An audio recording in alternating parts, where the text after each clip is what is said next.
Hello, bigenderdotnet. This is topic number 11. Sam asks, how do you perceive yourself in your dreams?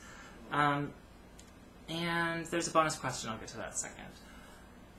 I think Sam's asking, what gender do you perceive yourself in your dreams? And there was a thread on bigenderdotnet forums that dealt with this very question, and had a lot of traffic to it for a while. And I'm not sure that I ever answered on there. For a long time, I didn't remember my dreams, but that was, I think, largely because I have sleep apnea, and so my REM sleep wasn't I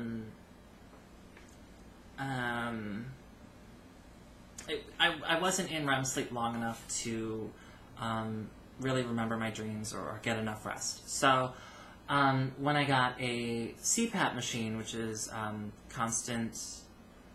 continuous positive air pressure, it's a mask that I wear on my face that forces air into me. And since I got my surgery, I've slept better, and I remember my dreams more often. But mostly, I experience myself in my dreams very much the same way I do in real life, which is just sort of me. And if it's relevant to whatever the story that my brain is making up is, then I can be either gender. If somebody's commenting on my presentation, or I see myself in a mirror, I could very well be a man or a woman.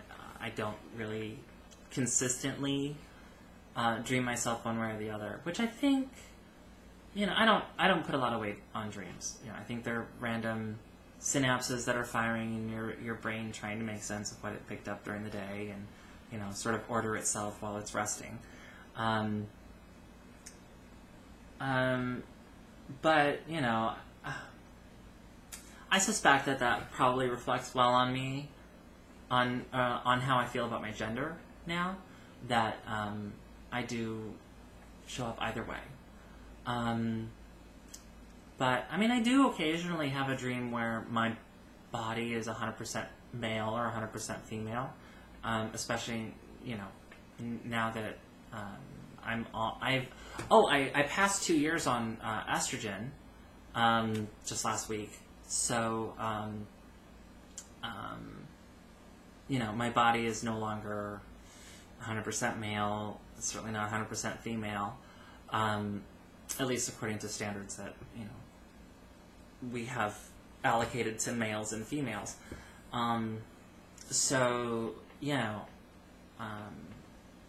Sometimes my brain will give me a full female figure and sometimes a full male figure. But, it doesn't really have much relevance to me. That's that question. The bonus question is, in your dream wedding, are you wearing a wedding dress or a tux?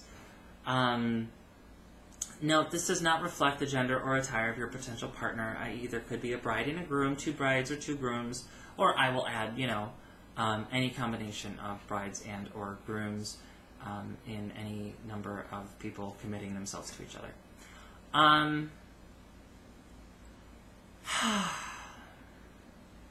I've already been married once, and I wore a tuxedo at that wedding, which was, what I wanted. I didn't feel so forced to wear a tuxedo, but I suspect that my bride would not have appreciated me being in a wedding dress also. And I won't speak for my current girlfriend because I don't know her real feelings on it, for other than practical considerations. But if I had my choice, yeah, absolutely, I want to be a bride. I want to wear a beautiful wedding dress, and I want, to feel princessy and have my hair done and my makeup done, and walk down the aisle and everything else, and have my bride at the end, walk down with me, walk down before me, walk down after me, but also in something that she is happy and comfortable wearing. I suspect that's not what's going to happen. That's not what's going to happen. But you know what? What do I know? That's sometime in the future. But that's the answer to the question. Yes, I absolutely would like to be wearing a wedding dress this time when I get married. By this time, I mean, you know, next time. If next time happens. I don't know. But, yeah, I want that one. I did also consider a tuxedress, which would be, you know, a tuxedo shirt, probably, or, you know, a low cut, you know, like a cut top, and a cut jacket, a tuxedo coat, like a waistcoat, or, and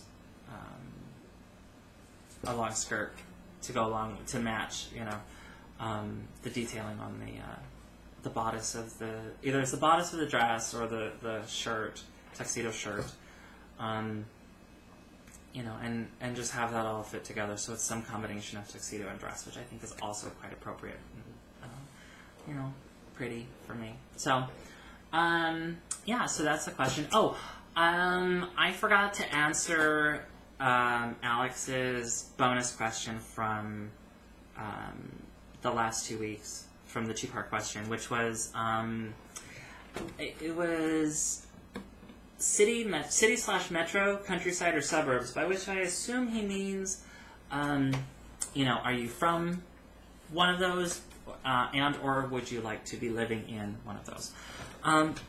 So I was born and raised in the suburbs of Chicago, and I can't imagine living anywhere else. I have family out in rural Illinois, so I do get to go out and visit farmland. And I have friends who live in the city of Chicago, so, you know, I kind of get to see life in the big city vicariously through them.